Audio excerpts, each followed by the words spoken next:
It's a new week and new gold is coming to you for your weekly wisdom. Great to have you tuning in with us live right here, or if you're watching the replay, either way, you're in for some greatness. Hey there, I'm Zach Bitts with always the one and only Coach Mike Basovic. How are you, Coach? Good, buddy. I'm doing well. How are you? Happy Monday. Happy Monday to you. It's great to have the conversation as we do each and every week. And every week for the people that, again, whether they're watching live or they're watching the replay, I mean, all this genius really starts stacking up after each other. You know what I mean? And every single week we talk about something that really helps to expand the mind a little bit more. And I'm excited to jump into this week's topic for sure. Yeah, me too. And it's important you say that. But before we forget, folks, if you like these videos, make sure to like. Below the video, make sure to hit the thumbs up. Make sure to subscribe to the channel because you get notified whenever we have some of the new video coming up. And then share it with everyone that you feel could benefit, because it is so important, Zach, when you say stack up this information, because if you watch a motivational video online or even attend a seminar or something, what happens after you watch it? It wanes off. It loses its luster, or you forget it. And when you watch it again, it's like, oh, that's great. But when you start to learn, like I did, what the mind is and how it works, you can bring your mind to peak performance every single day. But that's a process. It's not about watching a motivational video, feeling good, and then reverting back to our natural habits, our normal habits that we've conditioned our mind to be. It's literally taking and making the changes internally, and that's when you experience the greater growth. Yeah, it truly does stack on top of each other. And that's one of the things that very early on, I mean, you mentioned even in the program, but, you talk about, I'm going to Mr. Miyagi you. And, you talk about how, Daniel at first, he thought he was doing a bunch of chores and all this, but no, he was learning the secrets of Taekwondo or karate or whatever he learned, Miyagi-Do. I digress. But that's what it's all about. If you expect that, if you're going to go to the gym, like, it's going to be the one day I eat a, salad and chicken, and I'm just going to go to the gym for 2 hours and I'm going to be ripped and chiseled. No, everything is a work in progress. It is practice. It is stacking on top of each other. But as you find, especially with this work, it's an exponential sort of growth. Once you learn it and you start stacking those strategies and those tools on top of each other, you take your life to new limits. And as you say, take yourself to peak efficiency. Yeah, it really is. It's so important. And what we teach everyone on these recordings, what we're going to teach more about today, is the mind is literally a machine that's being trained by us throughout our entire life. So if we really commit and focus there, it'll become something brand new. And then we become something brand new. I say it all the time. If you want to transform your life, you've got to transform your mind. Period. End of story. And the Miyagi reference is always a good one. Everyone understands that. Wax on, wax off. And when we bring people in, the first thing they want to do when they come to our program is they want to feel good, because they're struggling, they're suffering and we get it. We know it. We've been there. And we show them, like, okay, well, in order to get you there, we've got to get your mind healthy first. And we've got to start taking, there's a process to that. Because if I, again, gave you a bunch of inspirational quotes and things and told you to think positive, that's not going to have very much impact at all. So we've got to really take an unhealthy environment and train it to be healthy when we get rid of that virus. So that's what we do. So anyway, today's subject is genetics, right? What genetics are all about. And, I'm very interested to see what you have to say about this. And I know you've talked about it before, but, I've known people even within my own family and just other people. It's like, well, this runs in my family, depression runs in my family, or this does. And, and I'm still, very much a student of this work, and, you're constantly growing and expanding. So I'm really curious to see your take on today's topic. And again, I want to mention this as well, as people are watching live. And if you're watching the recording, again, join us every Monday at 12 Eastern, 11 a.m. Central for this weekly wisdom. We want you to be part of the conversation. So if you have questions, ask them. This is a great opportunity to get, insight from Coach Mike himself. So talking about the role that genetics plays in your mental health, just right out of the gate, when you hear someone says, hey, this just runs in my family, what's your first response? I clean up the vomit. See, because it does and it doesn't. Genetics has nothing to do with your mental health, and I'll expand on that. But conditioning does, right? Habits of your family become your habits. And what I'll do today, Zach, is I'm going to share again what the subconscious is and how the subconscious records. and become, and so you could become what you are. And the subconscious does it without bias, without opinion. But most people, the medical community, mental health community wants people to think that it's genetic. And if you have, they do things like it's genetic, Zach. You were born with it because it runs in your family. And depression, your great grandfather had depression, your grandfather, and it's genetic. And when they make it science based, medical, biological, then it's a harder answer. And there's a reason. There's reasons they do that. Number one is because they just don't know, because they're taught in schools and universities, and that's what universities and schools are teaching. Number two, there's no money in the cure, right? And there's a lot of really profitable businesses tied into mental health problems, right? And just like physical health problems, right? There's no money in the cure, but they're raising billions of dollars every year in the research, and it's mind blowing. But no, you're not. It's not genetic. Now, it's conditioned. So you're picking up the habits of mom, dad, family, okay, or even on whoever you spend a lot of time with. You're going to pick up those habits, and but it could start in the womb. Let's say mom is anxious and nervous, and I'm not here to freak out a bunch of pregnant moms now, but I will tell you, relax. Just be a happy, focus on just that baby growing in your belly. Don't be nervous, don't be anxious, don't be neurotic, just relax. Okay. And it could start there if mom and dad, let's say the environment energetically at home is stressful. A lot of fighting, a lot of arguing, a lot of chaos, a lot of worry, a lot of fear. Well, those electromagnetic currents are literally firing through mom's body, and as this baby grows inside the womb, it's going to be affected by that, and it's not a good thing. It can be affected by that, and it's not a good thing when it's a environment that we call resistance, right? Anything that doesn't feel good emotionally. So it is really important, even when the kids are babies and they don't really speak yet, and they're just like sort of looking around. That environment has to be peaceful, loving, happy, because that's when because the subconscious mind is already picking up the environment, right? And if there's a lot of negative energy, we call it resistance around here in the environment, then whether it's the fetus or the baby or the toddler, they're all going to be affected by that. But the subconscious mind is the thing that is capturing and becoming. And I'd be happy to expand on that.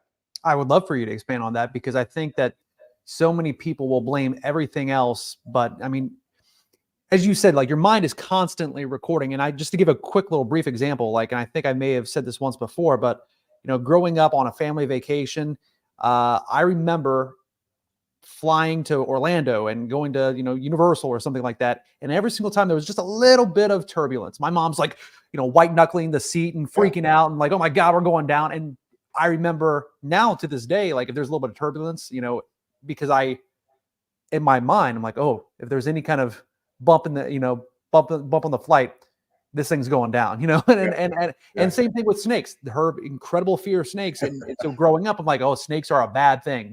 But really it's just like, no, there's nothing good or bad. That's just it. I hate snakes, by the way. I hate them. I don't care. I hate any crawling rodent type, snaky type. What are they? Rats, snakes, reptilian, reptile. I see a lot of alligators down here in Florida, and I think alligators are cool. I won't pet one, but I don't hate them. I think they're really cool to look at. They're my favorite things to see at the zoo, though. Like alligators, crocodiles, and snakes are my favorite thing to see in the zoo. Next time you're down in Florida here, I'm going to take you on a little, but an insider's look, not one of those safaris where you might see some alligators. I'm going to take you to a spot where you're going to be very close to some big alligators without fences. Right. So we just won't pet them. So anyway, yeah, it makes sense. Actually, you're sitting with mom, who's your empath, right? Who's taking care of you, and she's freaking out about turbulence. Your mind, you can consciously see it, and maybe you say, "Oh, mom, don't worry about it. It's fine." But subconsciously, it's an emotional experience. So the subconscious is learning. So right now, as you and I are having this conversation, my subconscious mind, this powerful awareness is taking in everything. It's taking in the noise, the temperature, the day of the week, the time of the day, the smells in the air, and it's literally just absorbing everything. And this is a non-emotional experience for you and I. So there's not much happening right now, but think of those emotional experiences, right? And an example I would give, similar to different in yours, but same family thing. My dad had a vicious temper growing up when I was growing up, and he had a Hall of Fame temper. I've never seen anyone lose it quite to the level that he can. And my parents were Hall of Fame fighters. They would argue and yell and scream. And it's not an indictment on them. Whatever. People deal with what they were dealing with, and they ended up getting divorced, so that made sense. But I picked up all those patterns and habits. But I also that's where I got the anxiety from, because there was so much tension and anger and yelling in our house all the time. That's why I was dealing with the emotional stuff that I was dealing with as a kid and as a young adult. And I had a vicious temper back in the day, and it could still rear its ugly head. I just don't do anything about it anymore. You know what I mean? I know, like, it's pretty much gone. But if I had to breathe a little fire, I could, because I know what it is. So when I was a younger, I realized, like, okay, that's the way my subconscious mind was trained. That was the environment that I was in, and I became that person who was stressed, overwhelmed, had a lot of conflict in his life, had a temper, but once I learned what the subconscious mind was and what to do about it, then I'm like, I don't prefer to be that person anymore.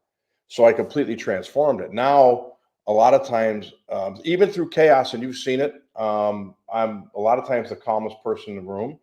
But if I've got a point to make, I'll make it. And very few things get me rattled ever.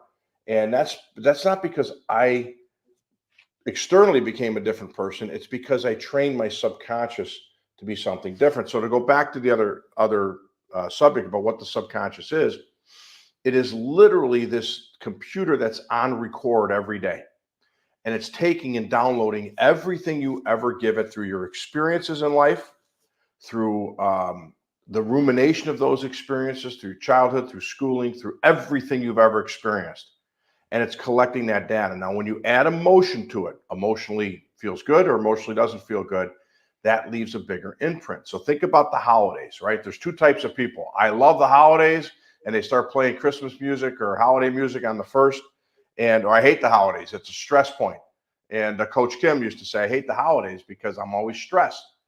So obviously those are patterns of behavior. But if you had really pleasant holidays growing up, you get excited, when the holiday season's approaching, and there's good feelings because it was emotionally. Think about a kid at Christmas time.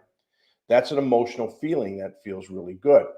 Or think of the opposite. If you had loss at the holidays, or it was always stressful or a bad time, or families fought a lot, you probably don't look forward to the holidays. It's probably a stressful time.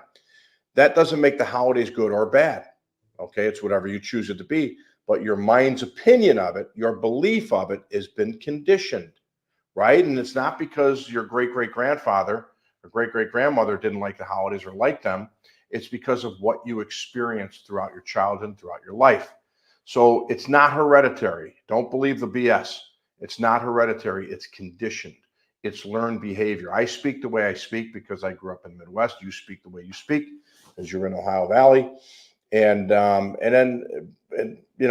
matter where go to any state in our country here or any part of the world, that people are a byproduct of where they grew up. And they also have those customs. They might cook a certain way and dress a certain way. And even their days, there's parts of the world that they nap in the middle of the afternoon, or they don't have dinner. I think in Greece, they don't have dinner until like 10 o'clock at night or 10:30 at night. So it's all custom, but we're all conditioned beings. And I say that to people because if people think, well, it runs in my family, that's victimhood, man. If you hear what I'm saying to you and you have a glimmer of belief, then great, because everything could be changed. Everything. And I'm living proof, and we've got thousands of clients that have come through our programs that are living proof that everything could be transformed, everything completely changed. But it's by changing the subconscious. That's what's driving your behavior. And it's taking ownership. It's not being a victim. It's not saying, well, that's it. It's just, because my mom had it. No, I have it. It runs in my family. That's bullshit. And the other thing, like, people do is they'll fill out those things at the doctor's office. My mom had a health issue at 50, or my dad had a health issue at 50, and I'm guaranteed to have the health issue at 50. You're not. Different culture, different human being. And yeah, your genetics play a little bit more of a role in your physical health for sure, but mental health, nothing to do with it. But take ownership. Say, all right, if this machine that's running my behavior, including the anxiety or the stress or the overwhelm or the depression, then I could change that. So embrace that power and take that responsibility, and then start to make the changes instead of just believing what the people in the white coats tell you because they're doctors and they're wrong. And then when you change it, that's pure power. Agreed. Let me see if I can illustrate this point a little bit more. And I'd love for you to weigh in just off this example. And I don't know if I've ever showed you. So there's 6 Pitts boys total. So I have 2 whole brothers and I have 3 half brothers. My dad was a Billy dude. So long story short, so I remember my brother Jake telling me one time, he said, have you ever noticed that Jason, Nathan, Matthew, which are our half brothers, that we're all so similar. You can tell we are our dad's boys. You can just tell we all have the same humor, the same everything, looks and everything. But have you ever noticed that they are all very calm? They all are very, whether it's certain or that and this was years ago when he said this to me, things have changed since, but he said, they're very relaxed. With you, Jake, or you, Josh, and I, we are a little more on edge sometimes. And since then, it's like, I thought back to our childhood where mom, stepdad, very chaotic, walking on eggshells. He was mean as could be. They were constantly fighting. Same similar story to you, to where I remember waking up several times through the week, like going to bed for school and waking up to loud fighting. So I was always on that edge, right? And that's what I took with him. Whereas my dad, stepmom, and my 3 half brothers went to church every week, did, a lot of family things. It was a lot more calm, just their upbringing. And again, so to your point, we're all over, as my dad would say, you're the fruit of my loins. Well, yeah, we're all conditioned by our environment. Yeah. And it's really that simple. And if you think about what you've become, it is all a perfect symphony of everything you've been through your entire life. And that's as simple as I can put it.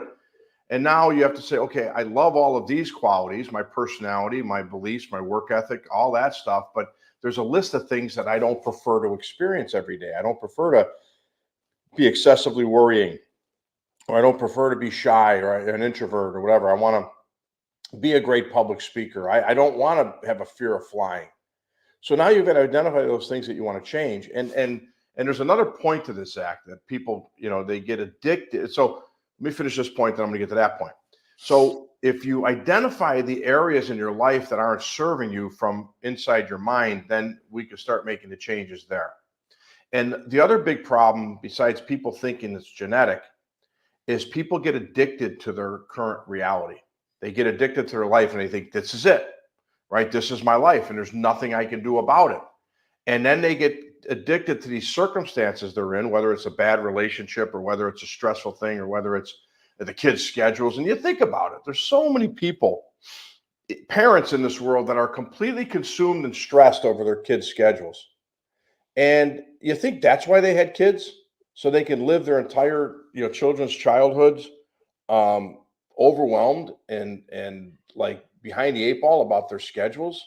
And then what do? They keep signing them up for shit. It's because it has nothing to do with the schedules. It has nothing to do with the kids. It has everything to do that their mind is conditioned to be in a state of being of overwhelm.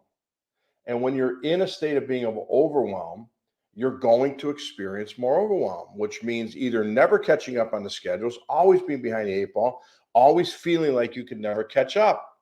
That's a product of the mind. It has nothing to do with your schedules, and nothing to do with your current reality. It has nothing to do with any of that physical reality stuff. It has everything to do with the way you've trained your subconscious. Now, and if you're in a state like that, I guarantee you, look at your childhood, one or both of your parents were in that state, okay, consistently. And your mind just picked up on it and became it. Every single person that's come through my programs has had some type of chaotic stuff in their childhood. And that's 98% of the people on this planet, right?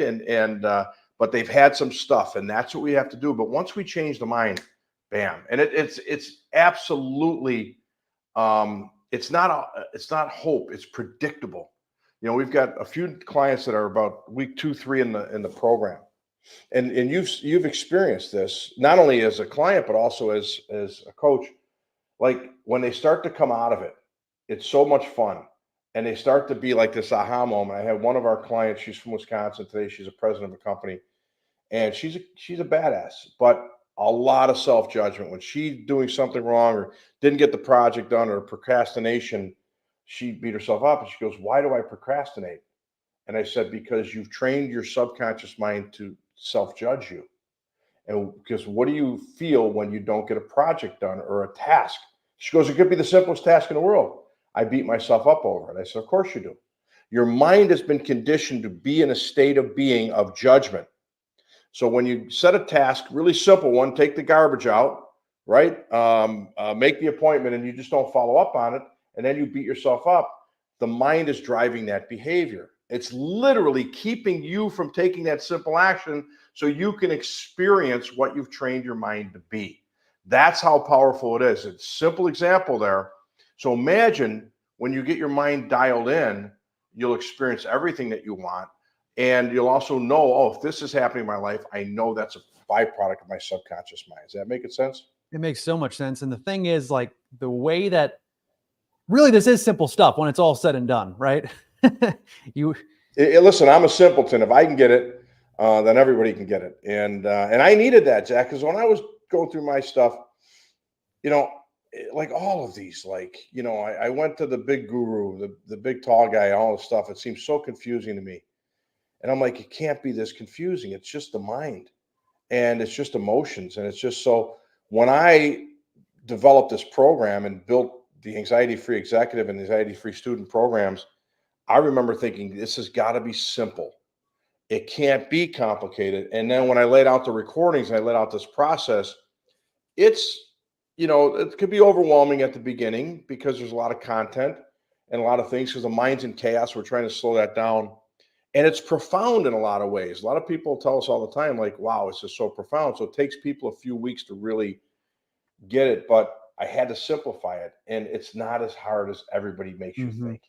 And anybody, I don't care where you're at now, how much failure you've had, how much chaos you've had, how many years you've lived in stress, worry, anxiety, fear, it could be gone within weeks if you commit to it. And that's how powerful the mind is. You're a self-fulfilling prophet. Whatever you feel, whatever you think, whatever you believe is going to play out in your life. And look at your life now. It's an exact beautiful picture in every area of what you believe that life's supposed to be. No matter what you're experiencing in your life, it mirrors what your beliefs about your life should be. And you are a self-fulfilling prophet. And I just want to add something real quick. And this may be a great topic one day, just why the self-help world can be toxic, because just kind of thinking about what you were saying a little earlier, referencing a big, tall guy who, you know, is kind of known in the personal development world. But I went through the same thing, and it was more complicated than, and in fact, I felt worse after the fact, because what happens is I got to do this, this, this, this, and this. And I always describe it, you know, as it's like putting together IKEA furniture without the directions on top of, like, you know, having 18 people talk to you at the same time. It's just so complicated. And then you end up feeling worse about yourself. And with so many people that come through this program, they're high achievers. They're people that go above and beyond, and they're already dealing with some stuff. The fact that you can't get this thing done, it's just another thing where you're left to feel inadequate. So that's what a lot of people deal with in those other programs. And I've said this to you before, and it's what a lot of people that come through the program will say is, it was simple. It was literally just, got it. Rinse, repeat. That's all you got to know. Why didn't I? And that's why I think that so many people, their self-development, or not really personal development journey, is over, but they finally found the answer that they've been looking for. Yeah, they did. That's what they have to buy. Big point. And you're left feeling like a failure again if you take a course and don't heal, and maybe you're unfixable. And that's what the start. But again, that's where the mind has been trained. What we do is we break through all this shit, and we give people very strict assurances. As you know, we're going to get you healthy. This is what you need to do. You need to schedule your calls every week. You need to listen to the recordings. You need to communicate with us. and let us know how you're doing. But it's so predictable. It's a matter of if it's in week 3, 4, 5, 6, 7, 8.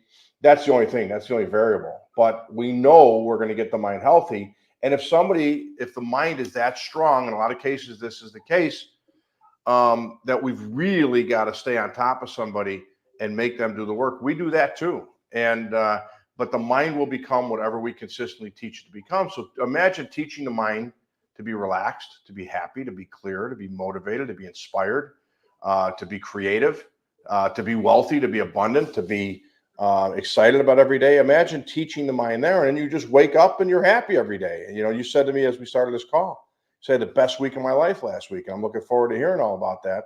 That's a product. And I know you really committed to the stuff that we did at our live event. And it's so predictable, Zach. It's easy. And when people learn this stuff, it's so easy to have a great life. And yeah, we're conditioned that life is tough and waiting for the other shoe to drop, and don't get too excited. Don't get your hopes up, all that bullshit that we're taught. And then people will experience that. It's just the opposite.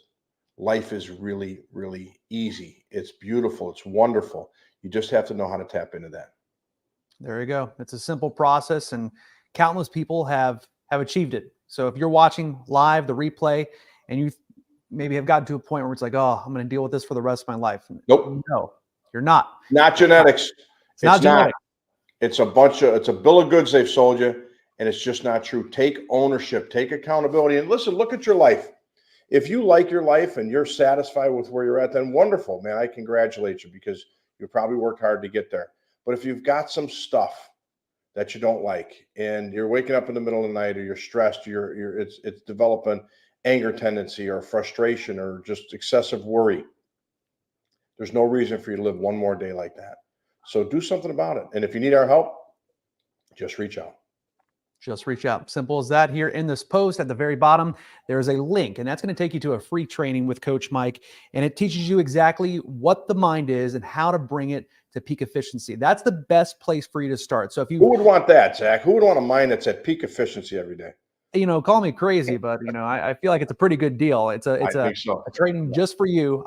That's going to be the best place to get you started. But the other thing that you can do is, again, like, subscribe, share this video. We do this every single week. This is a great place for you to continue expanding your mind. But of course, if you want to take things to the next level, then of course, click on that link with that free training. That's the best place to get started. Any closing thoughts before we wrap things up today, Coach Mike? No, just take ownership. Just take ownership of everything you're experiencing. And if you want to make the changes, don't buy into that BS that it's, your childhood or your genetics or any of that.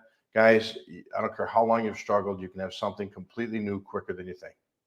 It's just as simple as that. All right, everybody, thank you so much for watching. Like, subscribe, share this video with someone else. We will see you next week for your weekly dose of weekly wisdom. Take care, everybody. Thanks, Zach.